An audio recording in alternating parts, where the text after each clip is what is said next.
Welcome to preparation আড্ডা। তোমাদের আজকের এই গুরুত্বপূর্ণ ভিডিওটা প্রথম থেকে শেষ পর্যন্ত দেখার অনুরোধ করছি। তাহলে তোমাদের যে কোর্ট রিলেটেড এক্সামগুলো সম্পর্কে যে জিজ্ঞাসা সেগুলো কিন্তু আর থাকবে না। আর সমস্ত প্রশ্নের উত্তর কিন্তু তোমরা এই ভিডিওতে পেতে চলেছ। তো কি হতে চলেছে আজকের কন্টেম্প্ট মামলার শুনানিতে কি হলো সেটা আমরা একটু দেখব এবং এখান থেকে অ্যানালাইসিস করব যে আগামীতে কত ডেট পর্যন্ত আমরা টার্গেট রাখতে পারি বা কতদিনের মধ্যে পরীক্ষাটা অনুষ্ঠিত হচ্ছে না বা কোনো রেজাল্ট আসছে না। তো দেখো এই ব্যক্তিগত অ্যানালাইসিসটা তোমাদের অনেকটাই হেল্প করবে প্রিপারেশনের ক্ষেত্রে।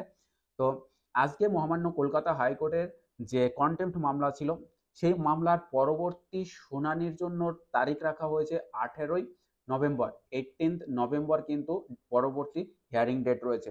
তাহলে এই সময়ের মধ্যে আর কোনো হিয়ারিং না হওয়ার দরুন পরীক্ষা তোমাদের কিন্তু আটকে গেল। দীর্ঘদিন থেকে এই পরীক্ষা আটকে আছে।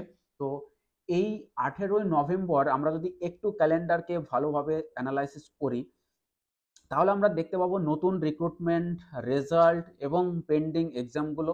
তার আগে তোমরা প্রত্যেকে যে কমেন্টগুলো করেছো সেখান থেকে তোমাদেরকে একটু জানিয়ে রাখি যে বাঁকুড়া ডিস্ট্রিক্ট কোর্টের রেজাল্ট কতদিন পরে আসবে সেটাও এখান থেকে ক্লিয়ার পাবে। তোমরা এইরকম কমেন্ট করেছো যে কবে হবে স্যার।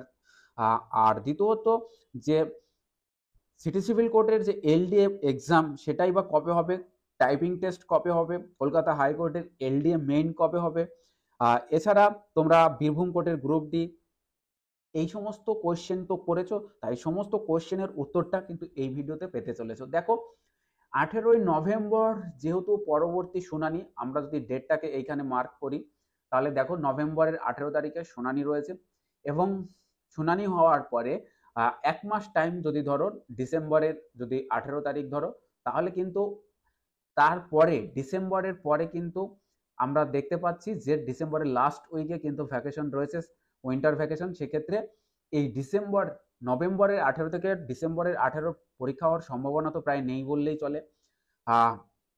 আর ডিসেম্বরের শেষ সপ্তাহে উইন্টার ভ্যাকেশন, সেক্ষেত্রেও পরীক্ষা হওয়ার সম্ভাবনা নেই।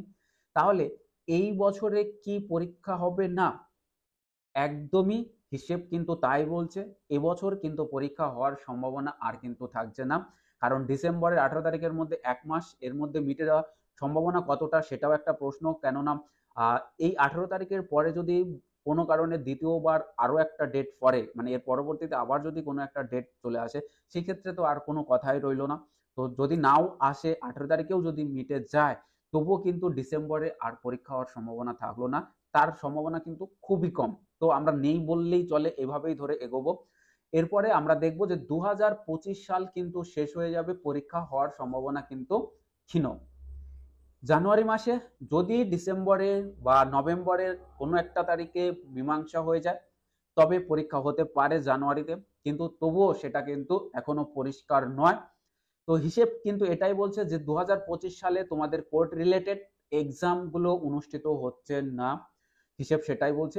আর রেজাল্টের কথা যদি বলি বাঁকুড়া ডিস্ট্রিক্ট কোর্টের, তাহলে বলবো যে ডিস্ট্রিক্ট কোর্টের রেজাল্ট তখনই বেরোনো সম্ভব হবে যবে এই তোমাদের কেসটা মিটে যায়, অর্থাৎ এই যে ওবিসি সংক্রান্ত মামলা যদি মিটে যায় তবেই কিন্তু এই রেজাল্ট পাবলিশ হতে পারে, নতুন করে রিক্রুটমেন্টের নোটিফিকেশন আসতে পারে এবং বাকি যে সমস্ত প্রসিডিওর ডিউ রয়েছে সেগুলো হতে পারে। এবার আসি সিটি সিভিল কোর্টের যে এলডিএফ পরীক্ষা, সেটা কবে হতে পারে। দেখো সেটা পুজোর আগে হওয়ার একটা সম্ভাবনা আছে, এটা আগের ভিডিওতেও জানিয়েছিলাম, এবারও বলছি, এবং তার জন্য তোমরা প্রস্তুতি নাও। তোমরা অনেকে জিজ্ঞাসা করবে যে পূর্ব মেদিনীপুর কোর্টের রেজাল্ট এক্সাম কবে হবে। পূর্ব মেদিনীপুরে কোর্টের এক্সাম এই বছরে অনুষ্ঠিত হচ্ছে না, হিসেব কিন্তু তাই বলছে। তাহলে এবার আমরা যে সমস্ত কোর্টগুলোতে ওবিসি সংক্রান্ত মামলার কোনো ছোঁয়া ছিল না, সেই পরীক্ষাগুলো এই সময়ের মধ্যে হলেও হতে পারে, হওয়ার সম্ভাবনা আছে। এবং যেগুলোতে এই ওবিসি সংক্রান্ত মামলার রয়েছে সেই ক্ষেত্রে কিন্তু পরীক্ষা হওয়ার সম্ভাবনা কিন্তু আর রইল না। সুতরাং তোমরা সেভাবেই নিজেকে প্রস্তুত করো, সেভাবেই তোমরা এগিয়ে চলো যে জানুয়ারি মাস অর্থাৎ 2025 সালের ডিসেম্বর পর্যন্ত পরীক্ষা হচ্ছে না। এরপরে আমরা পরবর্তী আপডেট আসব, যখন আমরা নভেম্বরের শুনানি শুনতে পাবো তখন আমরা কিন্তু বুঝতে পারবো আগামীতে কি হতে চলেছে। তাই এই ছোট্ট অ্যানালাইসিসটা তোমাদের হয়তো প্রিপারেশনে হেল্প করবে। যদি ইনফরমেটিভ মনে হয় ভিডিওটা তাহলে অবশ্যই বন্ধুদের মধ্যে শেয়ার করে দিও, আর চ্যানেলটাকে সাবস্ক্রাইব করে বেল আইকন প্রেস করে রেখো পরবর্তী আপডেট পাওয়ার জন্য। পড়তে থাকো, লড়তে থাকো। Thank you for watching.